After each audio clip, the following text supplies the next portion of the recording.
So hey guys, we are in our Article 4 area right now. This property is awesome because we have both the properties, this one and the one next door. So over the two, we've got 18 beds in an Article 4 area.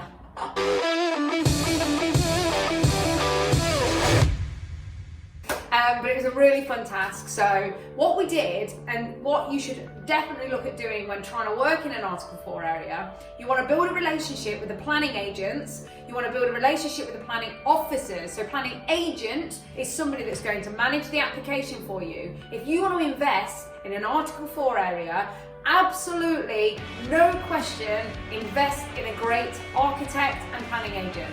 Why? Because they have the knowledge, the ability to build a relationship with the officers at the council, the ability to dispute it if it doesn't get accepted and you need someone to challenge it.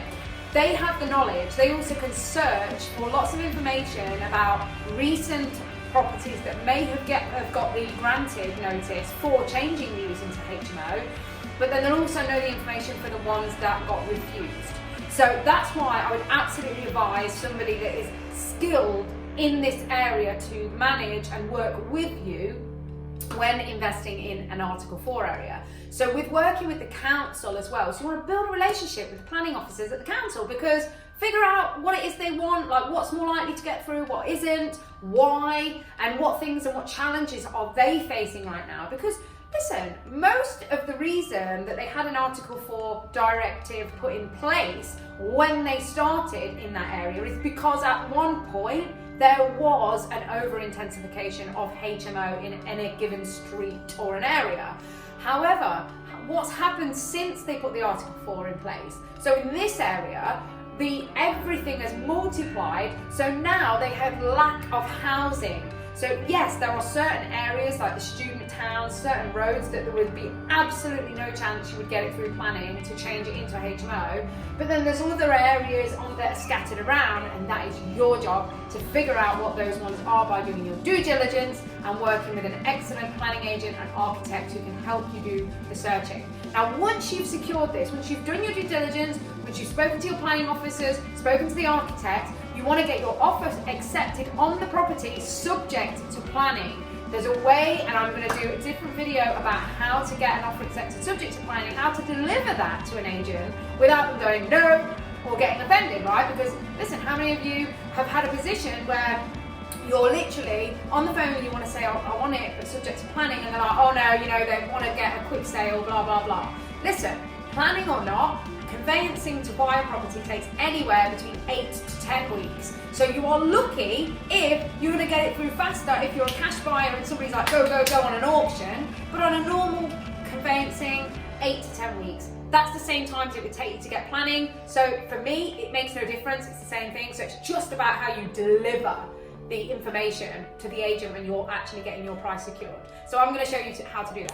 But in regards to Article 4, this is a sui generis property, so we did 2 planning applications. That's right. Why would we do that? The reason we do that is because we get the first one through to change the use into a normal 6-bed HMO. So that's just a C3 class to C4 class, which is up to 6 persons or 6 bedrooms. Okay, so that to the council it's a small one. It's only a small one. So let's just let it through, okay? Once we got the 6 through, and we made sure our numbers worked on 6, because if we couldn't get any more, then that's fine. Once you've put your application in and you've got the accepted planning to change the use into 6-bedroom HMO, then you can get your work started, put your next application in, because this one is an 8-bedroom HMO. As you can see, in some of the rooms I'm in, they are huge. So some of them can have couples in, which is dual occupancy. Now with this, so you can get a license for your building. Let's say it's got 8 bedrooms like this one, that they say, yes, it's got 8 bedrooms, but you can have 12 occupants. What does that mean? So 8 bedrooms, yes, but 12 occupants means that you can have dual occupancy. So you can have couples in some of the rooms because they're large enough. So that's all that means. But if you've got a license for 12 and you've only got planning for 8, you can't let it to 12 people. You must have planning for sui generis, 8-bedroom, 12 occupants, and then license 8-bedroom, 12 occupants. Does that make sense? Yes, so you need to make sure you have both of those things to legally let them out separate applications. First one to get it to the 6th, and then the next one, it was just to go to sui generis 12.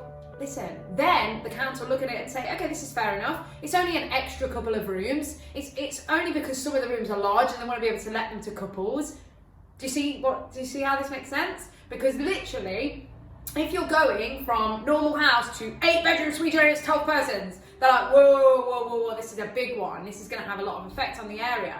No, if it's already a 6-bed HMO and you're just adding another couple of bedrooms, they look on it a lot more favourably. Now, I'm not saying this is a guarantee on how to get it through, but these are just some tricks that we've used that have ensured us getting some success. But always get a planning agent to help you, to manage the application, work with the council, and just continue building your relationship, building your due diligence. Listen, in an Article 4 area, yes, you can risk losing the architectural fees and the planning fees, but I would rather lose £1,000, £1,500 in regards to those costs and gain an exceptionally valuable asset than not go for it at all. So the question is, when are you going to get your first Article 4 area HMO?